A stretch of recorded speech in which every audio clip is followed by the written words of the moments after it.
Welcome to the podcast. If you'd like to listen to an ad-free version of this episode and all of our episodes, then search True Crime Today Premium Plus on Apple Podcasts and press subscribe. That's our premium channel where all of our ad-free and advanced episodes live, all in one place. True Crime Today Premium Plus. Search it on Apple Podcasts and press subscribe. Even try it for 3 days free. The last thing they saw was someone they trusted. You're tuned in to Hidden Killers with Tony Bruschi, featuring retired FBI Special Agent and Chief of the Counterintelligence Behavioral Analysis Program, Robin Dreeke.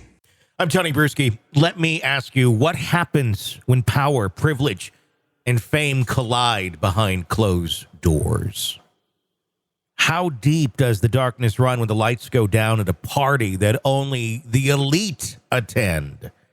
Today, we're peeling back the curtain on a story involving one of the biggest names in the entertainment industry. Yes, you know it, Sean Diddy Combs, and the unsettling rumors that are surfacing faster than anyone can contain. We're going to be talking with Robin Dreeke, retired FBI Special Agent and Chief of the Counterintelligence Behavioral Analysis Program.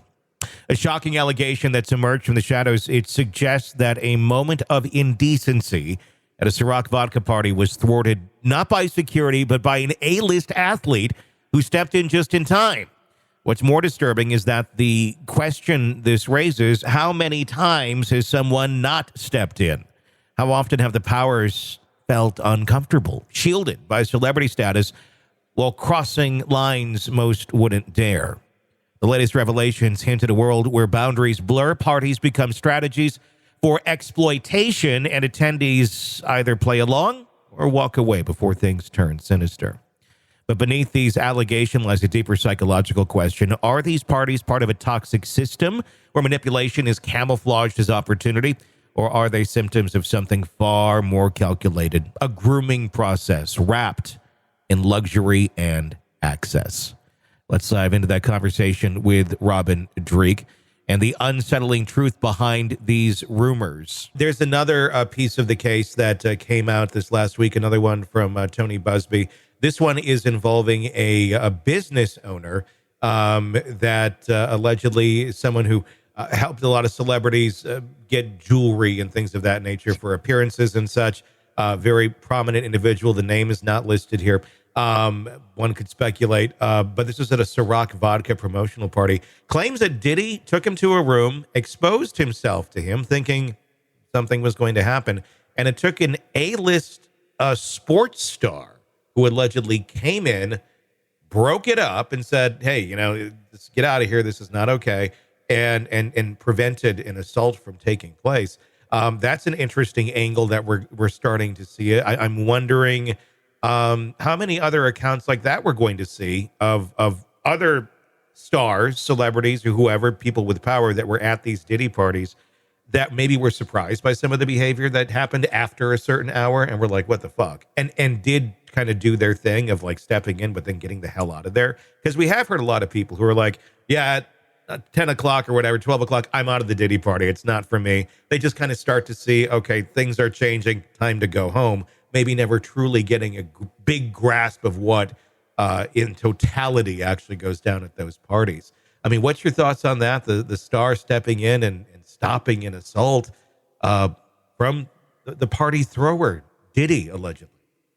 Yeah, I think we're going to see that. I'm friends with a few people that have, that are in high level sports, professional sports and things like that. And they are those kinds of people.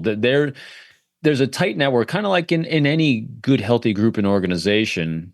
There are good people that are going to watch out for you, that already have reps on things to avoid. I remember, believe it or not, when I was in New York, many, many years ago on my first tour in New York City, we had a thing called the Goodwill Games, kind of like the Olympics, but kind of more domestic. And so we had the Goodwill Games, and I'm helping out security at the Waldorf Astoria Hotel in Manhattan.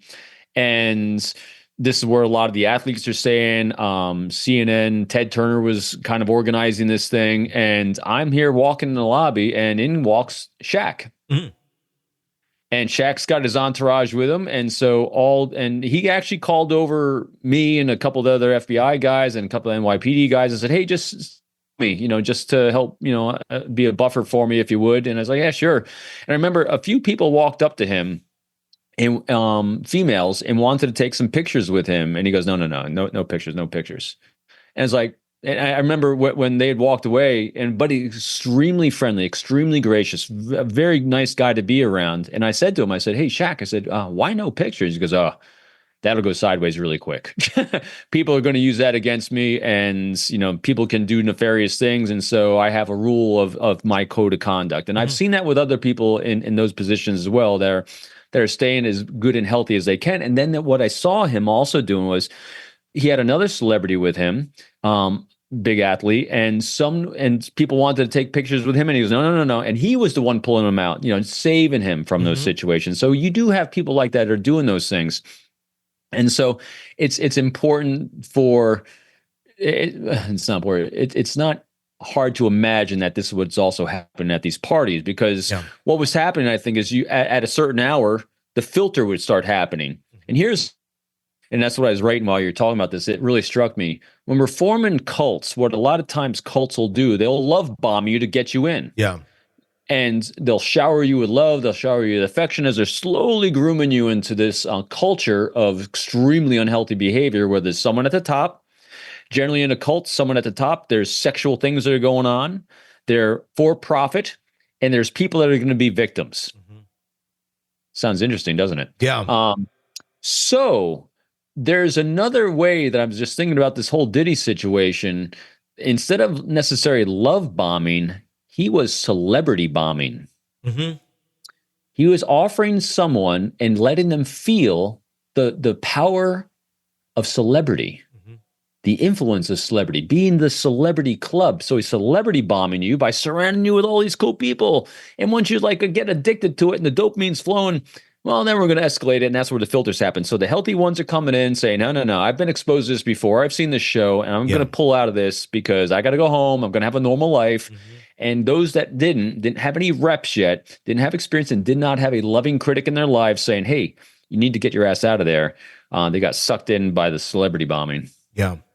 I mean, it makes sense. I mean, it seems like it's kind of an all-around thing. I mean, some of not only the people that would go in and I guess take advantage of these people, take advantage of this culture of anything goes sex world.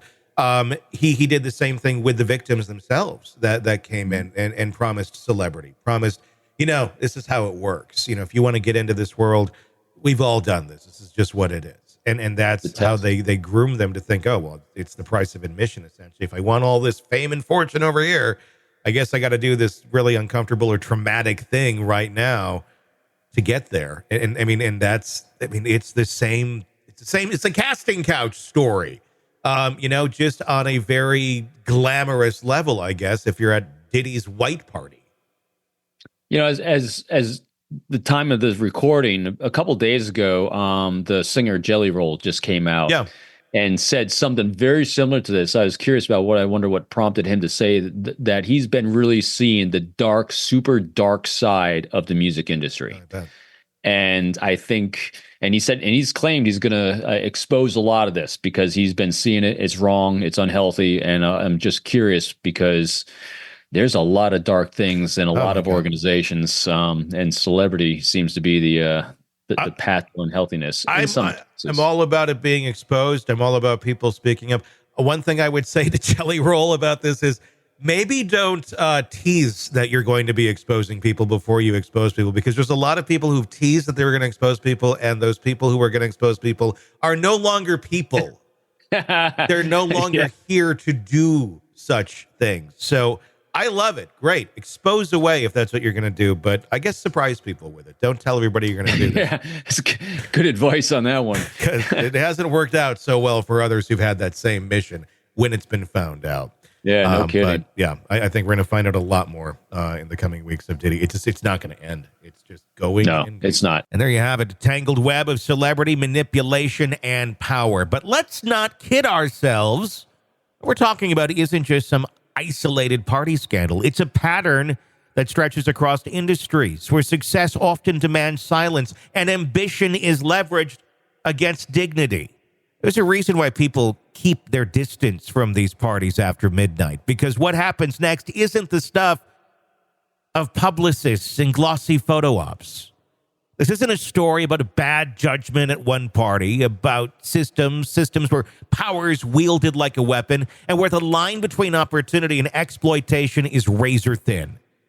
Just as cults love bomb their followers and groom them into compliance, celebrities use a more glamorous bait: access. It's not about love, but celebrity bombing, where being near the famous and the influential can cloud your judgment, leaving you vulnerable before you even know what hit you. The sad truth, for every person who walked away, there's another who stayed, convinced that enduring trauma was just the price of admission to a glittering world. And that's where the tragedy really lies, when people are groomed to believe that sacrificing their integrity is part of the game.